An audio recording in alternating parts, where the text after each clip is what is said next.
Simula nung mamulat ako sa kahirapan ng buhay namin sa probinsya. Hanggang sa mapadpad ako dun sa suitig ng si Machay. At nang mapasok ako kina Mrs. Blanca. Habang tumatagal, ay lalo kong nararamdaman. Ewan ko ba? Hindi ko masabi. Parang nakataling ang aking mga kamay na hindi ko mawari.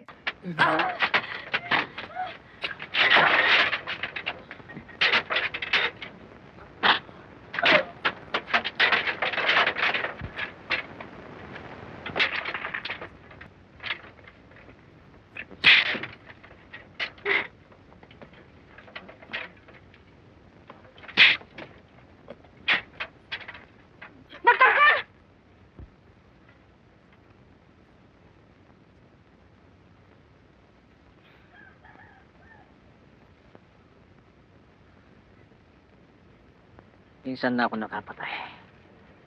Ayaw ko nang pumatay pang Kaya lumayas ka! Lumayas